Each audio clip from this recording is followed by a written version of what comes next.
नमस्ते, मेरो नाम दीपक हो। आज म शासनको राजनीतिक र प्रशासनिक संरचनाको बारेमा केही कुराहरू राख्न गइराखेको छु। शासन भनेको एउटा सामाजिक प्रणाली हो। विकसित सामाजिक प्रणालीको व्यवस्थित अभ्यास हो शासन भनेको।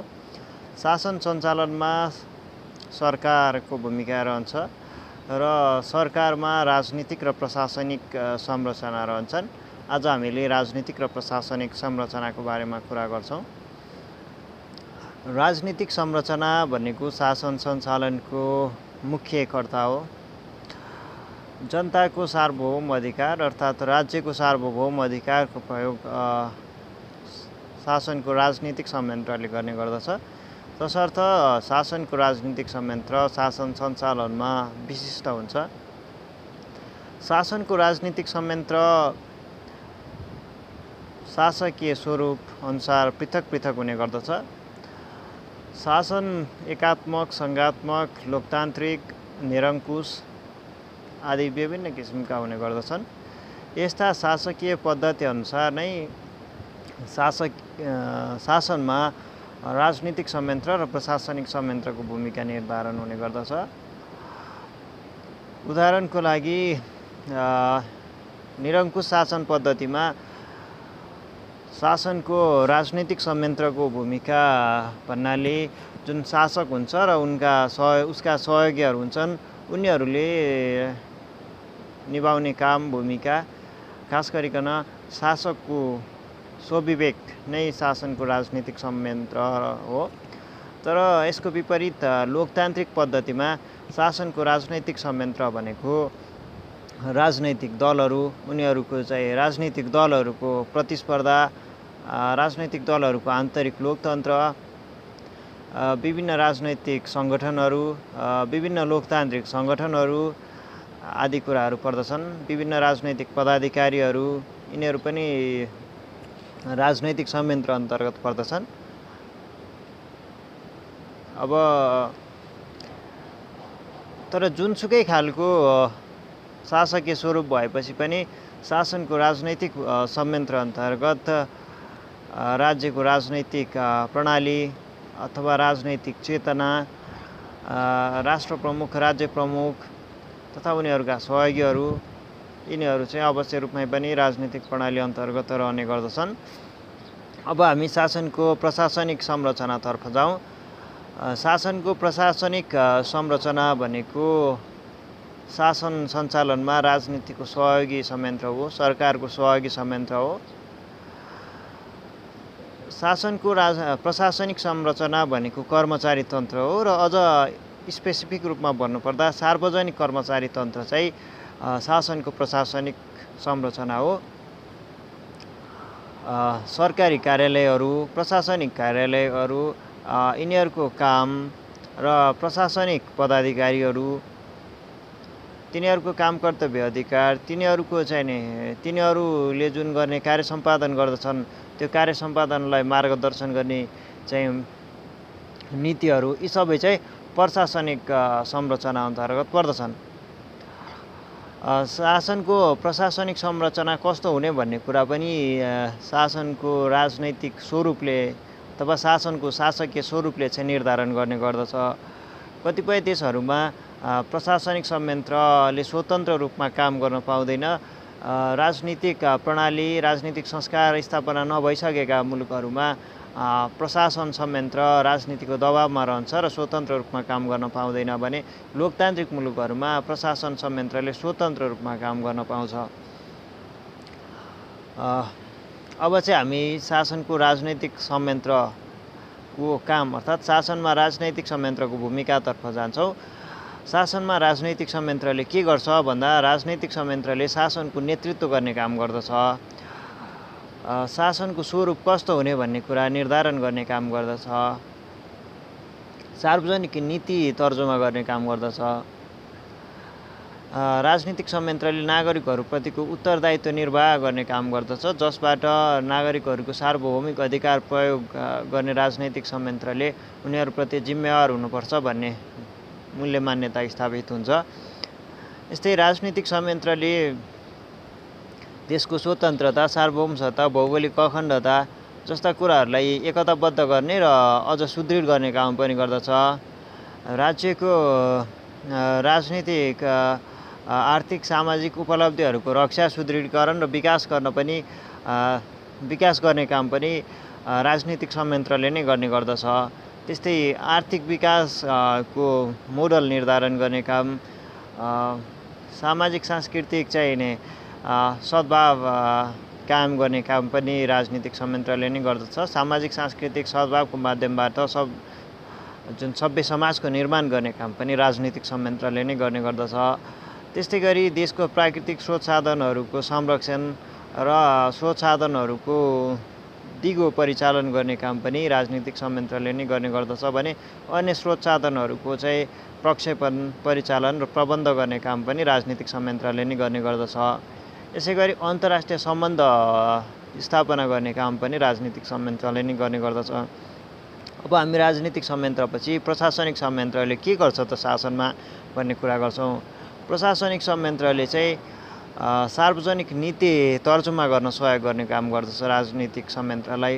त्यस्तै सार्वजनिक नीतिको कार्यान्वयनको काम गर्ने गर्दछ र सार्वजनिक सेवाको व्यवस्थापन अथवा सेवा प्रवाहको व्यवस्थापन गर्ने काम पनि गर्दछ। यसै गरी चाहिँ जुन शासनको प्रशासनिक संयन्त्र हुन्छ यसले चाहिँ भनेको मुलुकमा स्वतन्त्रता कायम गराउने काम गर्छ। राजनीतिक संयन्त्र राजनीतिक विचारधाराबाट प्रेरित हुने हुँदा राजनीतिक संयन्त्रले निष्पक्षता कायम नगर्न सक्छ, तर प्रशासनिक संयन्त्रले चाहिँ निष्पक्ष रूपमा सेवा प्रवाह गर्ने हुँदा, निष्पक्ष रूपमा काम गर्ने हुँदा निष्पक्षता प्रवर्धन गर्ने काम पनि गर्दछ। त्यसै गरी हाम्रो प्रशासन संयन्त्र चाहिँ विज्ञ व्यक्तिहरूको संयन्त्र मानिन्छ, त्यसले गर्दा यसले विज्ञता प्रदान गर्ने काम पनि गर्दछ। स्थायी सरकारको प्रत्याभूति गर्ने काम पनि प्रशासन संयन्त्रले नै गर्ने गर्दछ। प्रशासन संयन्त्रले सार्वजनिक सम्पत्तिको संरक्षण गर्ने काम गर्दछ। सार्वजनिक तथ्याङ्कहरू, सार्वजनिक चाहिँ विवरणहरूको अभिलेखन गर्ने काम, तिनीहरूको संरक्षण गर्ने काम पनि प्रशासन संयन्त्रले नै गर्ने गर्दछ। अब चाहिँ हामी प्रशासन संयन्त्र र राजनीतिक संयन्त्र बीच के सम्बन्ध छ अथवा के भिन्नता छ भन्ने बारेमा कुरा गर्छौँ।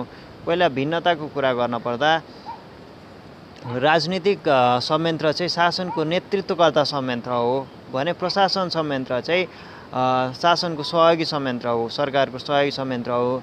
राजनीतिक संयन्त्र चाहिँ निर्वाचित हुन्छ भने प्रशासन संयन्त्र नियुक्त हुन्छ। त्यस्तै गरी राजनीतिक संयन्त्र अस्थायी अथवा आवधिक प्रकृतिको हुन्छ भने प्रशासन संयन्त्र स्थायी प्रकृतिको हुन्छ।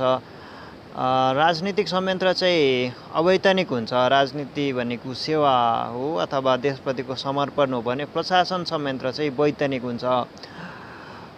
त्यस्तै गरी राजनीतिक संयन्त्रका जुन पदाधिकारीहरू हुन्छन् उनीहरू चाहिँ व्यवस्थापकको रूपमा रहन्छन् भने प्रशासन संयन्त्रका पदाधिकारीहरू चाहिँ विज्ञको रूपमा रहने गर्दछन्। अब चाहिँ हामी राजनीति र प्रशासन बीच के भिन्नता छ त, के समानता छ त अथवा यिनीहरू बीचको अन्तर सम्बन्ध के भन्दाखेरि चाहिँ राजनीति र प्रशासन दुवै नागरिकहरूको चाहिँ हित, नागरिक र राष्ट्रको सर्वोत्तम हित प्राप्तिका लागि नै क्रियाशील रहेका हुन्छन्। त्यस्तै यी दुवै बीच अन्तर सम्बन्ध रहेको हुन्छ। राजनीति र प्रशासन एकअर्काको सहकार्यमा निर्भर रहेका हुन्छन्। राजनीति र प्रशासन दुवैले कार्य सम्पादनको दृष्टिकोणमा एकअर्कालाई सहयोग गरिराखेका हुन्छन्।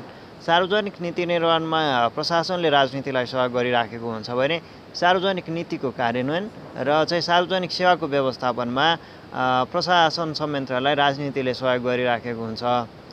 त्यस्तै गरिकन जुन शासनको सफलता वा असफलता, शासन पद्धतिको सफलता वा असफलता यी दुवै राजनीति र प्रशासन संयन्त्रको सहकार्यमा नै निर्भर हुने गर्दछ। एउटा संयन्त्र सक्षम र अर्को संयन्त्र असक्षम हुने बित्तिकै शासन सफल हुन सक्दैन। त्यसै गरिकन चाहिँ शासनको राजनीतिक र प्रशासनिक संयन्त्र दुवै, शासनको राजनीतिक र प्रशासनिक दुवै संयन्त्रहरू यिनीहरू दुवै चाहिँ शासन सञ्चालनका दुवै संयन्त्रहरू चाहिँ संविधान कानुन अनुसार, अहिलेको नव लोकतान्त्रिक पद्धतिमा चाहिँ संविधान र कानुन अनुसार नै सञ्चालित भइराखेका हुन्छन् अथवा आफ्नो क्रियाकलाप सञ्चालन गरिराखेका हुन्छन्। यी दुवैले चाहिँ यी दुवैलाई चेक एन्ड ब्यालेन्सको व्यवस्था पनि हुन्छ। अहिलेको पद्धतिमा चाहिँ शासनको राजनीतिक संयन्त्रलाई र चाहिँ प्रशासन संयन्त्रलाई कुनै न कुनै रूपमा चेक एन्ड ब्यालेन्सको व्यवस्था कानुनले गरेको हुन्छ। त्यस्तै गरी यी दुवै संयन्त्रहरू नागरिकहरूप्रति प्रत्यक्ष वा अप्रत्यक्ष रूपमा जिम्मेवार पनि रहेका हुन्छन्। अब चाहिँ हामी नेपालको सन्दर्भमा चाहिँ शासनको राजनीतिक संरचना र प्रशासन संरचनाको बारेमा केही कुरा राख्छु म। नेपालको सन्दर्भमा चाहिँ हामीले भन्नुपर्दा हाम्रो राजनैतिक स्वरूप चाहिँ राजनीतिक अथवा शासकीय स्वरूप चाहिँ संविधानले भने जस्तै हाम्रो शासकीय स्वरूप चाहिँ बहुलवादमा आधारित बहुदलीय प्रतिस्पर्धात्मक लोकतान्त्रिक गणतन्त्रात्मक संसदीय शासन प्रणाली हुने भनेको छ। त्यसअनुसार हाम्रो शासन पद्धति चाहिँ सङ्घीय छ, लोकतान्त्रिक छ, गणतन्त्रात्मक छ, संसदीय छ। यसअनुसार हेर्दा हाम्रो शासन पद हाम्रो चाहिँ राजनीतिक संयन्त्र भनेको राजनीतिक दलहरू, राजनीतिक विभिन्न खालका विचारधारा, राजनीतिक दलहरू बिचको प्रतिस्पर्धा, निर्वाचन प्रणाली, त्यस्तै गरी चाहिँ भने हाम्रो मिश्रित निर्वाचन प्रणाली छ। त्यस्तै गरी राष्ट्र प्रमुखको रूपमा राष्ट्रपति, उपराष्ट्रपति, अब सङ्घीय मन्त्री परिषद, प्रधानमन्त्री, मन्त्रीहरू, प्रदेश मन्त्री परिषद, प्रदेश प्रमुख, मुख्यमन्त्री, प्रदेश मन्त्रीहरू, स्थानीय तहका चाहिँ गाउँपालिका नगरपालिकाका चाहिँ अध्यक्ष, उपाध्यक्ष, प्रमुख, उपप्रमुखहरू, सदस्यहरू, यिनीहरू चाहिँ यस्ता पदाधिकारीहरू, ती जुन राजनीतिक सङ्गठनहरू, यिनीहरू चाहिँ हाम्रा राजनीतिक संयन्त्रहरू भए। सङ्घीय संसद, प्रदेश संसद, स्थानीय गाउँसभा, नगरसभा, यिनीहरू पनि हाम्रा राजनीतिक संयन्त्रहरू हुन्।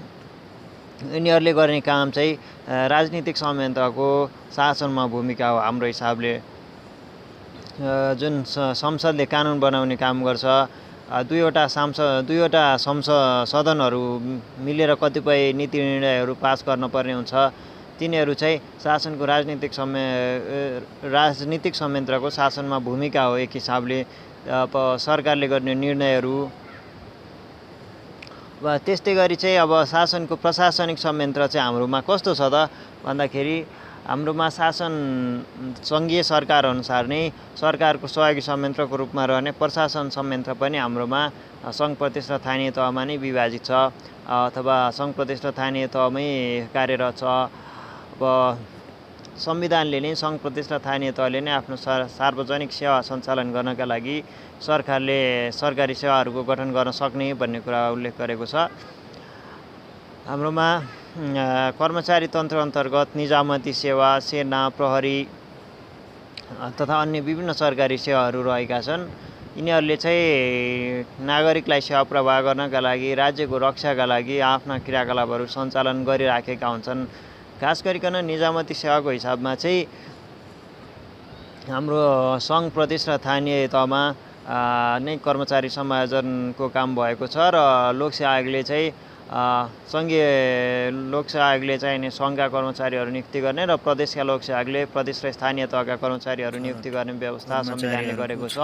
त्यसअनुसार हाम्रोमा काम अगाडि बढिराखेको छ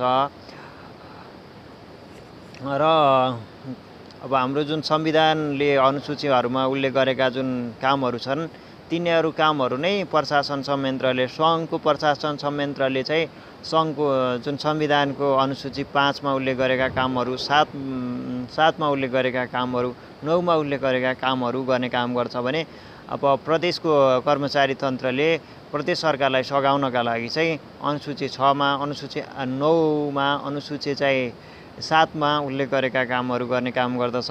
त्यस्तै गरी स्थानीय तहको कर्मचारी तन्त्रले अनुसूची 8 र अनुसूची 9 का कार्यहरू गर्दछन्।